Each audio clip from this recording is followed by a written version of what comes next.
দোকানে খেয়ে টাকা মেরে দিলে পরবর্তীতে সেই টাকা ফেরত দিতে হবে কিনা। আমি শুনেছি কিয়ামতের আগে সকল মানুষ, জিন ও ফেরেশতা সকলে মারা যাবে। প্রশ্ন হলো, তাহলে কিয়ামতের দিন জাহান্নামের ফেরেশতা মালিক সহ অন্যান্য ফেরেশতারা কোথা থেকে আসবে, বা 70,000 ফেরেশতা যে জাহান্নামের নাকে শিকল দিয়ে টানবে, এনারাই বা কোত্থেকে আসবেন, একটু জানাবেন। বিয়ের আগে হারাম রিলেশন করে জেনা করে ফেললে সে মেয়েকে বিবাহ করলে গুনাহ মাফ হয়ে যাবে কিনা।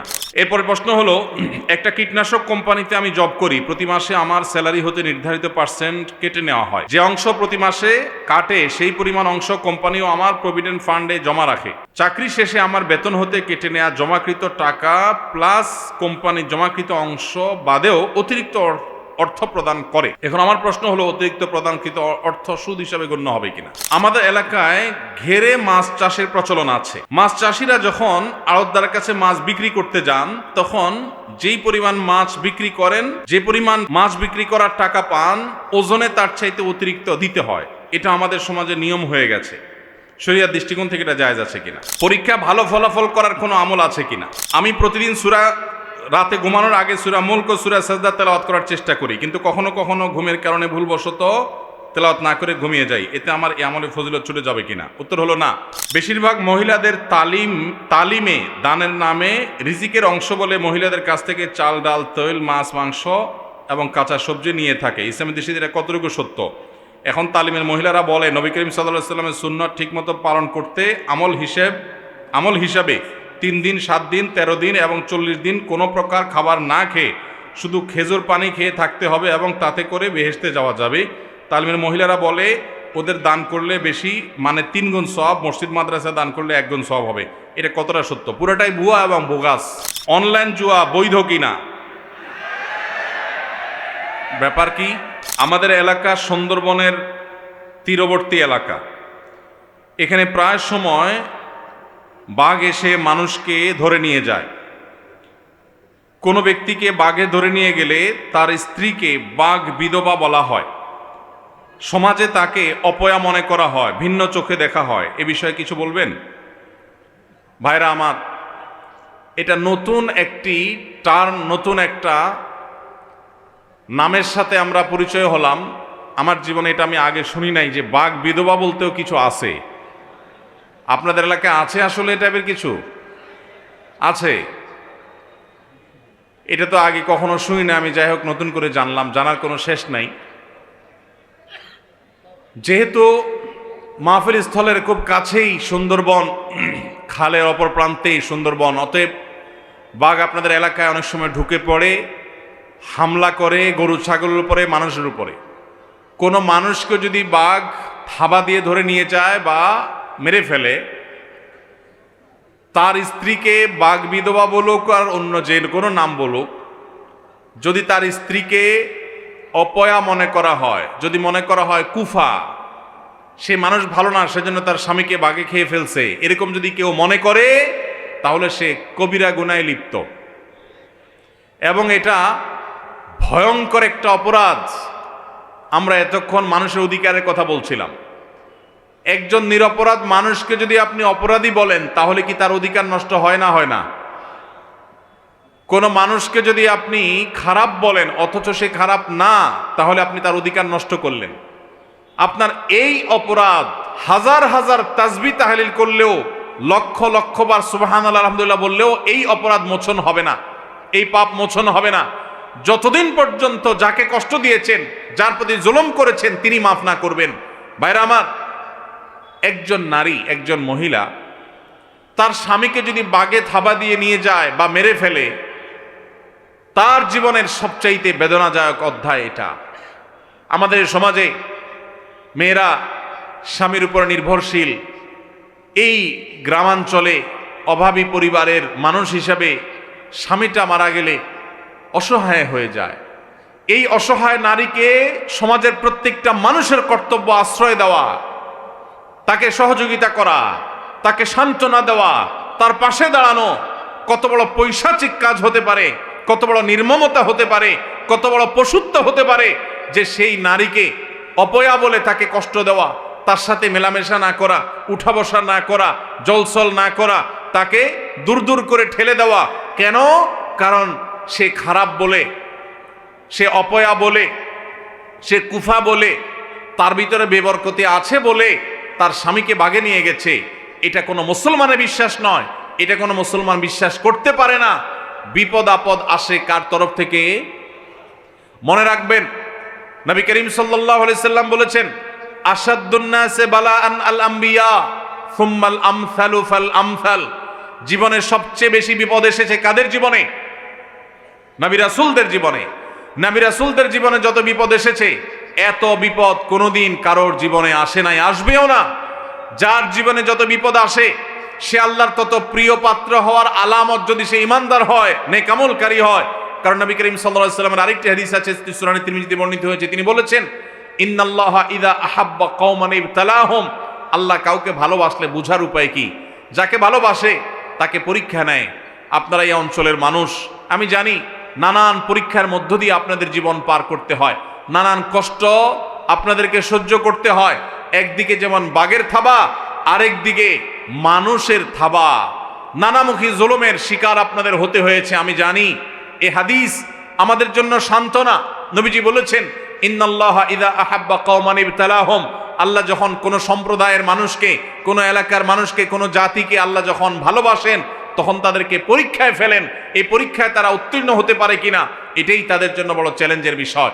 অতএব যেই নারী স্বামী হারা হয়েছেন, যার স্বামীকে বাঘে খেয়ে ফেলেছে, মেরে ফেলেছে, নিয়ে গেছে, এই নারী যদি ইমানদার নেক আমলকারী হয়, তাহলে পরীক্ষায় তিনি অবতীর্ণ হলেন। এই পরীক্ষা অবতীর্ণ হওয়ার মধ্য দিয়ে তিনি আল্লাহর প্রিয়পাত্র হওয়ার সম্ভাবনাকে জিয়ে রাখলেন।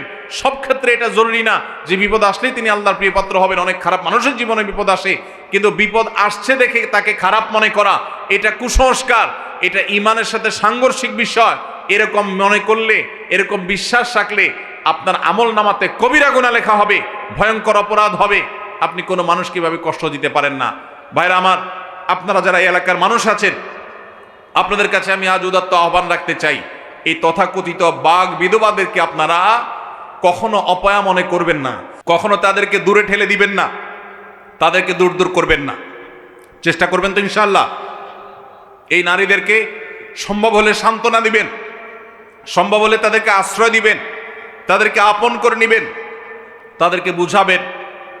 আমাদের সমাজে শুধুমাত্র এই বাঘ বিধবাই নয়, অনেক নারীরা আছে যারা তাদের স্বামী কোনোভাবে মারা গেলে মনে করা হয় এই মহিলা ভালো মানুষ না, কেন তাহলে তোমার স্বামী মারা গেল। কোন স্বামী মারা যাওয়ার সাথে কোনো মহিলার ভালো বা খারাপ মানুষ হওয়ার কোনো সম্পর্ক নাই। ভালো মানুষের জীবনে বিপদ আসে না, বরং আরো বেশি আসে। অতএব এই কারণে যে কুসংস্কার সমাজে আছে, এটা আমাদের দূর করতে হবে। আল্লাহ আমাদেরকে তৌফিক দান করুন। দোকানে খেয়ে টাকা মেরে দিলে পরবর্তীতে সেই টাকা ফেরত দিতে হবে কিনা? দোকানে খেয়ে যদি টাকা মেরে দেন, সেই টাকা আর ফেরত দিতে হবে না, যদি দোকানদার আপনার বাবা হন। বাপের দোকান হলে সেটা আর ফেরত দেওয়া লাগবে না। প্রশ্নটা যেহেতু এমন স্টাইলে করেছেন যে দোকানদারের খেয়ে মেরে দিলে আর টাকা দিতে হবে কিনা, আবদারটা মামুর বাড়ির টাইপের হয়ে গেল। এই জন্য উত্তরটাও সেরকম দিলাম যে দোকানটা যদি বাপের হয় আর আপনি ক্ষুধার্ত ছেলে হন, তাহলে বাপের সম্পদ থেকে ছোট ছেলে হলে খেতে পারবেন। আবার যদি তাগড়া বড় বালেক ছেলে হয়ে যান, তাহলে সেখানেও আপনাকে সেই টাকা দিতে হবে, মেরে খেতে পারবেন না। আমরা এতক্ষণ মানুষের হক সম্পর্কে আপনাদেরকে সতর্ক করার চেষ্টা করছিলাম কোরআন হাদিসের আলোকে। ভাইরা আমার, আমল অনেক বেশি করার দরকার নেই, অনেক বেশি ওয়াজ না শুনলেও চলবে, অনেক বেশি নফল আমল না করলেও চলবে। মানুষের হক মারবেন না কোনোদিন, জান্নাত একেবারে পথ সুগম দেখতে পাবেন। অতএব যদি কারোর দোকান থেকে কোনো কিছু খেয়ে টাকা না দিয়েছেন, ছোটবেলায়, ছেলেবেলায়, যৌবনকালে, পাগলামির বয়সে করে ফেলেছেন, অভাবের দায়ে হোক, স্বভাবের কারণে হোক, আল্লাহ যখনই আপনাকে সম্বিত ফিরিয়ে দিবেন, সেন্স যখন আসবে, চেতনা যখন জাগ্রত হবে, সাথে সাথে যত টাকা মেরেছেন ওই টাকাটা দোকানদারকে ফেরত দিয়ে আসবেন। যদি স্বীকার করতে লজ্জা লাগে, স্বীকার করার দরকার নেই, দোকানদারকে বলেন যে টাকাটা আপনি পাবেন, যেভাবে হোক রেখে দেন। অথবা যে কোনোভাবে দোকানদারের ক্যাশে টাকা আপনি দিয়ে দেন, ব্যাস দায়মুক্ত হয়ে যাবেন। আর যদি না দেন তাহলে কিয়ামতের ময়দানে এই দোকানদার আপনার সামনে দাঁড়ায় যাবে। বহুত হজ করছেন, ওমরা করছেন, ওয়াজ শুনছেন, তাসবিহ তেলাওয়াত করছেন, মোছে তাও দিয়া যখন জান্নাতে যাওয়ার জন্য রেডি হবেন, সামনে এসে দাঁড়াবে এই দোকানদার। ও যে চা বিস্কুট খেয়ে চলে গেছে দাও নাই, এলাকার রাজনৈতিক নেতা ছিলা, খাইতে খাইতে সব বাকিতে লিখে রাখো লিখে রাখো লিখে রাখো বলতে বলতে খাতার পরে খাতা ভরাইছ, দেওয়ার নামগন্ধ ছিল না। নেতাকে তখন কিয়ামতের ময়দানে ঠিকই দাঁড় করানো হবে। এই নেতা বুড়ো বয়সে হাজী সাহেব হয়ে গেছে, মসজিদ কমিটির সভাপতি সেক্রেটারি হয়ে গেছে, অনেক বেশি আমলদার হুজুর হয়ে গেছে, হজ উমরা ইতিকাফ বাইতুল্লাহ গিয়া নিয়মিত করে, দাঁড়ি শুভ্র সাদা হয়ে গেছে, কানতে কানতে দোয়া চোখের পানি ফেলে ভাষায় ভরা ফেলে, 2 পয়সার কোনো লাভ নাই। সমস্ত উলামা ইকরাম একমত, বান্দার হক যদি সে নষ্ট করে থাকে কিয়ামতের ময়দানে তাকে জবাবদিহি করতে হবে। যদি আল্লাহ তাআলা কারোর প্রতি রহম করেন এবং তাকে জান্নাত দিবেন আল্লাহ সিদ্ধান্ত দেন, তখন আল্লাহ তাআলা পাওনাদারকে কোনোভাবে খুশি করবেন, এক্সেপশনাল কেস, কিন্তু আল্লাহর কাছে পাওনার হিসাব দিতে হবে। এই জন্য ভাইরা, কোনোদিন কারোর দোকান থেকে মেরে খেয়ে চলে আসবেন, বাকি খেয়ে আর যাবেন না। মনে রাখবেন, দুনিয়াতে সে হয়তো আপনাকে আর ধরতে পারবেন, আল্লাহ তাআলার পাকড়াও, আল্লাহর ধরা থেকে বাঁচার কোনো উপায় নাই। এই জন্য ভাইরা, মানুষের অধিকারের ব্যাপারে আমাদেরকে সচেতন থাকতে হবে। আল্লাহ আমাদেরকে তৌফিক দান করুন। আমি শুনেছি কিয়ামতের আগে সকল মানুষ, জিন ও ফেরেশতা সকলে মারা যাবে। প্রশ্ন হলো, তাহলে কিয়ামতের দিন জাহান্নামের ফেরেশতা মালিক সহ অন্যান্য ফেরেশতারা কোথা থেকে আসবে? বা 70,000 ফেরেশতা যে জাহান্নামের নাকে শিকল দিয়ে টানবে, এনারাই বা কোত্থেকে আসবেন একটু জানাবেন। ভাই, কিয়ামতের আগে আপনারা জানেন, ইসরাফিল যখন সিংহা ফুৎকার দিবেন, সবাই শেষ হয়ে যাবে। মানুষ তো মানুষ, ফেরেশতারাও শেষ হয়ে যাবে, মালাকুল মউতও শেষ হয়ে যাবে। আপনারা এই হাদিস শুনেছেন। এখন প্রশ্নকর্তার প্রশ্ন হলো, সবাই যখন মারাই গেছে, তাহলে কিয়ামতের ময়দানে যে বিভিন্ন ফেরেশতাদের দায়িত্ব বন্টন হবে, দায়িত্ব পালনের কথা হাদিসে বলা হয়েছে, তারা তো মারাই গেছে, আবার তারা কোত্থেকে আসবে? এর উত্তর হলো, আল্লাহ রাব্বুল আলামিন আবার সবাইকে জীবিত করবেন, মানুষ সহ সকল ফেরেশতা, সকল মানুষ। সেই পৃথিবীর প্রথম মানুষ আদম আলাইহিস সালাম থেকে নিয়ে কিয়ামত পর্যন্ত যতজন মারা গেছে, আল্লাহর এক আদেশে আবার সবাই জীবিত হয়ে উঠবে। এর নামই তো হাসর। অতএব ফেরেশতারা কোত্থেকে আসবে, আশা করি এখান থেকে আপনি বুঝতে পারছেন। বিয়ের আগে হারাম রিলেশন করে জেনা করে ফেললে সে মেয়েকে বিবাহ করলে গুনাহ মাফ হয়ে যাবে কিনা? ভাইরা আমার, বিবাহ পূর্বে যদি কেউ হারাম সম্পর্কে জড়ায়, আমাদের যুবক ভাইরা ভালো করে শুনে নেন, আপনার চরিত্রকে যদি আপনি কালিমা যুক্ত করেন, তাহলে এটা ভয়ঙ্কর অপরাধ এবং কবিরা গুনাহ। এর জন্য আল্লাহর কাছে আপনাকে জবাবদিহি করতে হবে। আমাদের অনেক যুবক ভাইরা মনে করেন যে বিয়ের আগে কোনো মেয়ের সাথে হারাম সম্পর্ক করলে, জেনা লিপ্ত হলে, এরপরে বিয়ে করলে বোধহয় এটা কাটাকাটি হয়ে যাবে। এটা সঠিক না, এটা ভুল। বিয়ে করেছেন, এখন হারাম থেকে বের হয়ে আসছেন, এটা ভালো। কিন্তু আগে যে অপকর্ম হয়েছে, গুনাহে হয়েছে, নাজায়েজ কাজ করেছেন, হারাম সম্পর্ক করেছেন, তার জন্য দুইজনেই আল্লাহর কাছে সারা জীবন চোখের পানি ফেলে কাঁদতে হবে, তওবা করতে হবে, ক্ষমা চাইতে হবে, ইস্তেগফার করতে হবে, ইনশাল্লাহ তাহলে মাপ পাওয়া যাবে। যদি মনে করেন না, বেশিরভাগ এই হারাম রিলেশন যারা করে তারা তো মেয়েদেরকে মিথ্যা প্রতিশ্রুতি দেয়, একটাও বেশিরভাগই ঠিক রাখে না। আমি কথা ঠিক রাখলাম, তাহলে তো আমি ইমানদারের পরিচয় দিলাম। হ্যাঁ, আপনি কথা ঠিক রাখলেন, আপনি ভালো কাজ করলেন, কিন্তু আগে যে হারাম করেছেন, এই কথা ঠিকের কারণে সেগুলো মাফ হবে না, তার জন্য আল্লাহর কাছে আলাদা মাপ চাইতে হবে। এরপরে প্রশ্ন হলো, একটা কীটনাশক কোম্পানিতে আমি জব করি, প্রতি মাসে আমার স্যালারি হতে নির্ধারিত পার্সেন্ট কেটে নেওয়া হয়। যে অংশ প্রতি মাসে কাটে সেই পরিমাণ অংশ কোম্পানিও আমার প্রভিডেন্ট ফান্ডে জমা রাখে। চাকরি শেষে আমার বেতন হতে কেটে নেওয়া জমাকৃত টাকা প্লাস কোম্পানির জমাকৃত অংশ বাদেও অতিরিক্ত অর্থ প্রদান করে। এখন আমার প্রশ্ন হলো, অতিরিক্ত প্রদানকৃত অর্থ সুদ হিসাবে গণ্য হবে কিনা? ভাইরা আমার, এটা খুব কমন একটা প্রশ্ন। সরকারি বেসরকারি বিভিন্ন প্রতিষ্ঠানেই এই নিয়ম আছে। যে চাকরি যখন করবেন বেতনের একটা অংশ কেটে রাখা হয়, এই টাকার সাথে আপনার চাকরিদাতা প্রতিষ্ঠান, সেটা সরকারি প্রতিষ্ঠান হোক আর বেসরকারি প্রতিষ্ঠান হোক, আলাদা কিছু প্লাস করে দেয়। অনেক সময় এটাকে সুদ বলেই দেয়। এটা মূলত সুদ হবে না, সুদের মধ্যে এটা পড়বে না। কেন পড়বে না? কারণ হলো এই টাকাটা আপনি লোন হিসাবে নিয়েছেন এবং দেওয়ার সময় বাড়ায় দিছেন। আপনার কাছ থেকে কোম্পানি বা সরকার লোন নিয়েছে, দেওয়ার সময় বাড়ায় দিছে। ব্যাপারটা এরকম না। কুল্লু কারজিন জাররা নাফআন ফাহুয়া রিবা। লোন নিয়ে অতিরিক্ত দিলে সেটা রিবা হয়, সুদ হয়। এখানে সেটা হয় নাই। তাহলে কি হয়েছে? এখানে আপনি যা পেতেন সেখান থেকে আপনাকে কম দিয়ে রেখে দিয়েছে, কেমন যেন আপনার বেতনই কম দিয়েছে। দেওয়ার সময় অতিরিক্ত অংশ প্লাস করে দিয়েছে। এটা সুদের সংজ্ঞায় পড়ে না। আপনি তাকে কিছু দিয়েছেন, এর বিপরীতে অতিরিক্ত নিয়েছেন, এই গিভ অ্যান্ড টেকটা হয় না, আপনি দেনই নাই কিছু আসলে তারে, যার কারণে এটা সুদ হবে না। তবে হ্যাঁ, সরকারি চাকরিতে, বেসরকারিতেও থাকতে পারে।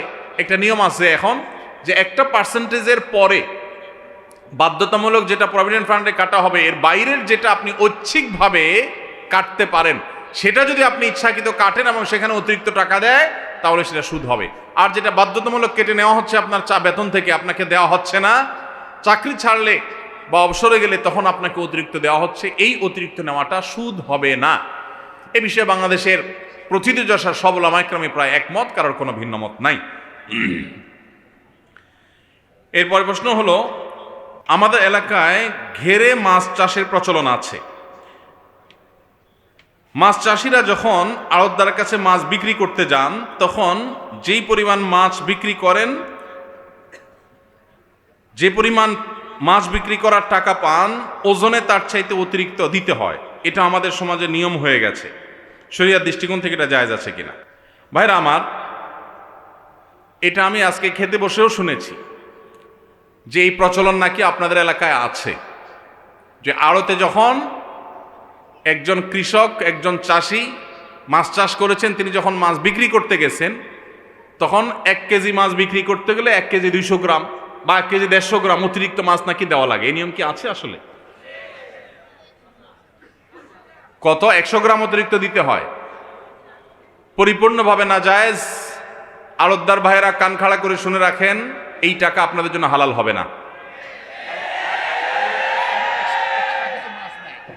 এই টাকা আপনাদের জন্য হালাল হবে না। কেন হালাল হবে না? কারণ নবী করিম সাল্লাল্লাহু আলাইহি সাল্লাম বলেছেন, সহিহ মুসলিমের হাদিস, ফাবিমা তাখুযু মাল আখিক। তুমি তোমার মুসলিম ভাইয়ের কাছ থেকে যদি কোনো কিছু নাও, কিসের বিনিময়ে নিলা, সেই বিনিময়টা তোমাকে ক্লিয়ার করতে হবে।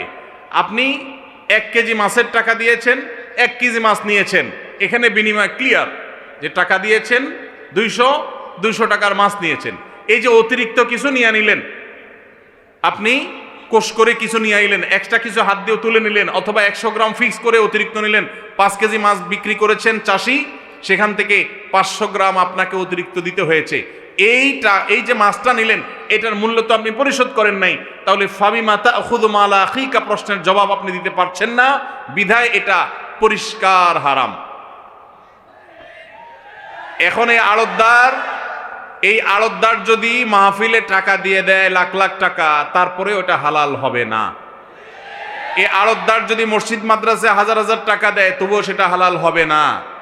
এই আড়তদার যদি হজ ওমরা করে, তবুও এটা হালাল হবে না। এই আড়তদার যদি ইসলামের জন্য অনেক টাকা পয়সা দেয়, তারপরও তার এই টাকা হালাল হবে না। আড়তদার ভাইদেরকে বলছি, আল্লাহকে ভয় করুন, সেই দিনকে ভয় করুন যেদিন আপনার এই 500 গ্রাম মাছের জবাব দিতে হবে, বিনিময় দিতে হবে। কষ্ট করে যে আমল করবেন, সে আমলের সওয়াব ওই চাষিকে, মাছ বিক্রেতাকে দিয়ে তারপরে আপনাকে সামনে অগ্রসর হইতে হবে। নবীজি সাল্লাল্লাহু আলাইহি সাল্লাম বলেছেন, আতাদরুনা মানিল মুফলিস, তোমরা কি জানো সবচেয়ে বড় ভিখারি কে? সাহাবা ইকরাম বলেছেন, আল মুফলিসু ফিনা মাল্লা দিনার আলাহু ওয়ালা দিরহামা। হে আল্লাহর রাসূল, আমাদের মধ্যে সবচেয়ে বড় ভিখারি হলো সে যার টাকা পয়সা নাই। নবীজি বলছেন, না, সেই ভিখারির কথা বলি নাই। সবচেয়ে বড় ভিখারি সে যে দুনিয়াতে হজ ওমরা করেছে, নেক আমল করেছে, কোরআন তেলাওয়াত করেছে, দান সাদেকা করেছে, তাসবিহ তাহলিল করেছে, নফল রোজা রাখছে, নফল নামাজ পড়ছে, ওয়াজ মাহফিলে গেছে, ওয়াজ মাহফিল শুনছে, মাহফিলে টাকা দিছে, মাদ্রাসায় টাকা দিছে, অনেক ভালো ভালো কাজ করছে, টুপি লাগাইছে, দাড়ি লাগাইছে, জুব্বা লাগাইছে, সবই ঠিক ছিল, কিন্তু সে মানুষের হক মেরেছে। নবীজি বলেছেন কিয়ামতের ময়দানে তার এই সমস্ত আমল নিয়ে সে যখন জান্নাতে যাওয়ার জন্য প্রস্তুত হবে, তখন তার সামনে তার ওই পাওনাদার মাছওয়ালা এসে বলবে, ভাই তোমার কাছে প্রতিদিন 5 কেজি 10 কেজি করে মাছ বিক্রি করতে গেছি, 10 কেজির টাকা পরিশোধ করছো, মোট করে অতিরিক্ত মাছ যে নিছো বা কেজিতে 100 গ্রাম করে যে অতিরিক্ত তুমি নিয়েছো, সেইটার বিনিময় তো আমি দুনিয়াতে পাই নাই, দুনিয়াতে নেওয়ার সিস্টেমও ছিল না, জুলুমের সিস্টেম, কৃষক এবং ভোক্তার মাঝে মধ্যস্বত্বভোগীরা ধ্বংস করে দিয়েছে সমাজকে, এবং অধিক মুনাফাখোরীরা তারাই হারাম কামাই করেছে। সেদিন ওই নেকামল নিয়ে যাওয়ার পরও আপনার সওয়াব তাকে দিয়ে তারপর আপনাকে জাহান্নামে যেতে হবে। ওই যে নেকামল করেছেন এগুলো সওয়াব দিয়ে দিতে হবে। নবী সাল্লাল্লাহু আলাইহি সাল্লাম বলেছেন, এই ব্যক্তি হলো আসল ভিখারি, এই ব্যক্তি হলো আসল হতভাগা, কপাল পোড়া। আল্লাহ তাআলা আমাদের সবাইকে সেই হতভাগ্য থেকে বেঁচে থাকার তৌফিক দান করুন। সাতক্ষীরা জেলার আড়তদার ভাইয়েরা যারা আমাদের মাছ চাষী ভাইদের কাছ থেকে মাছ কিনে থাকেন, আমি আপনাদেরকে করজোড় করে আল্লাহর জন্য আপনাদের ভাই হিসাবে অনুরোধ করি, আল্লাহর জন্য এই হারামকে বর্জন করুন। এটা বর্জন করার জন্য বুকে সাহস দরকার হয়। ওই মাছ বিক্রেতা মাছ চাষী ভাইয়ের 100 গ্রাম মাছ না নিলে আপনি মরে যাবেন না, আপনি মরে যাবেন না, কিন্তু এই 100 গ্রাম মাছের কারণে আপনার উপার্জনটা হারাম হচ্ছে। অনেক ব্যবসায়ী ভাইরা জানেন না। আমরা তাদেরকে আল্লাহর ভয়, আল্লাহর সতর্ক, এটার মাধ্যমে তাদেরকে সংশোধন হওয়ার আহ্বান করছি। ঠিক একই কাজ রাজশাহী এলাকার দিকে হয়। আমের সময়, আম বিক্রি করার সময় 10 কেজি আম বিক্রি করা হলো, 20 কেজি আম হলো, 1 মণ আম বিক্রি করা হলো, যারা কিনছে তারা অতিরিক্ত নেয়। যদি বলেন যে এখানে রিস্ক ম্যানেজমেন্টের ব্যাপার আছে বা রিস্ক মিনিমাইজের ব্যাপার আছে, যে আমি অতিরিক্ত নিলাম কেন, কিছু মাছ নষ্ট হবে, কিছু আম নষ্ট হবে, তো ওইটার দায় আমার, ওইটা বিক্রেতার না। বিক্রেতা আমার কাছে বিক্রি করে ফেলেছে, তার দায় শেষ। এরপর এটা যদি নষ্ট হয়, পচে গলে, তার দায় ক্রেতা হিসাবে আমার, ওইটা বিক্রেতার না। আপনি যে 100 গ্রাম অতিরিক্ত নিচ্ছেন, ঢাকায় যখন মাছ বিক্রি করেন তখন কি ক্রেতাকে 100 গ্রাম বাড়ায় দেন? তাহলে 100 গ্রাম কই যায়? নিজের পকেটে। ঠিক না বেঠিক? হারাম এটা বোঝার জন্য পণ্ডিত হওয়ার দরকার নাই, কমন সেন্স হলেই যথেষ্ট। এখন কোন আড়তদার ভাই বলবেন, সব আড়তদারিতে এই কাম করে, আমি একলা এটা করলে কি টিকবো? আপনি একা করেন। কেউ যদি শত্রুতা করে আল্লাহর জন্য, সেই শত্রুতা সহ্য করেন, তাদেরকে বুঝান যে ভাই আমি হারাম খাইতে পারি না।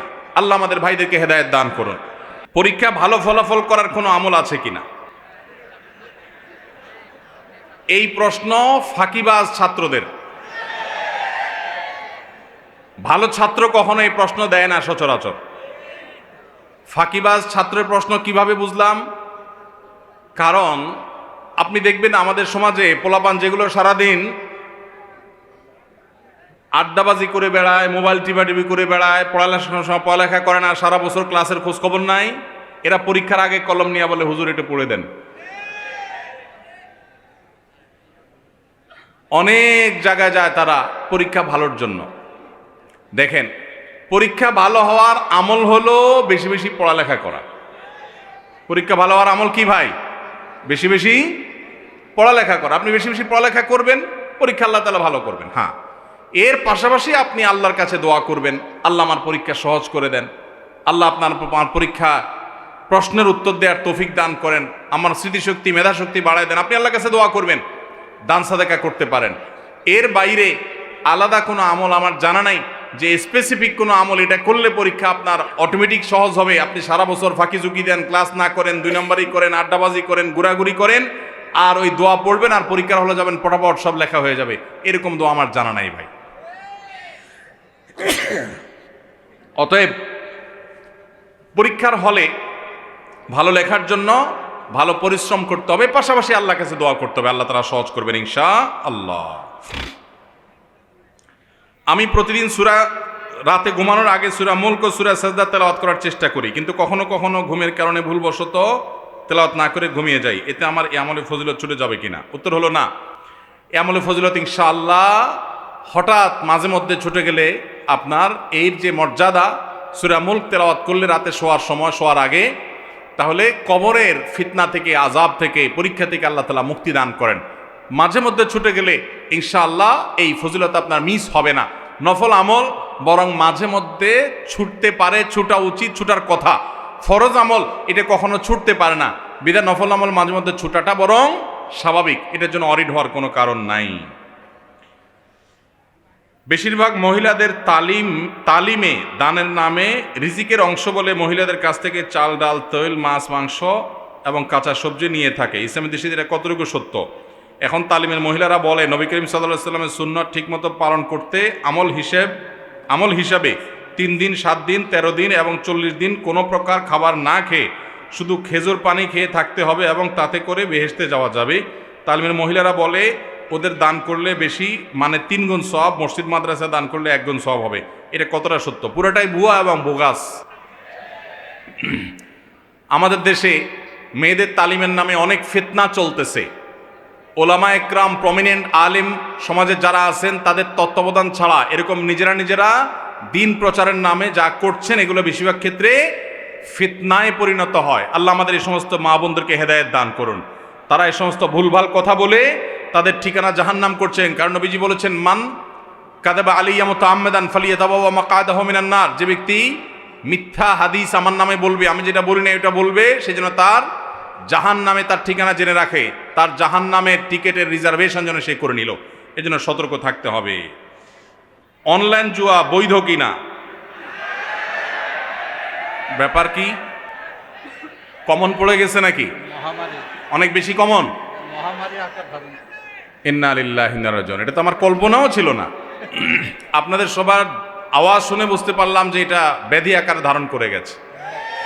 ভাইরা আমার, জুয়াকে আল্লাহ তাআলা হারাম করেছেন এবং শয়তানের কর্ম বলেছেন। আল্লাহ বলেছেন, ইন্নামাল খামরু ওয়াল মাইসিরু ওয়াল আনসাবু ওয়াল আজলামু রিজসুম মিন আমালিশ শাইতানি ফাজতানিবু।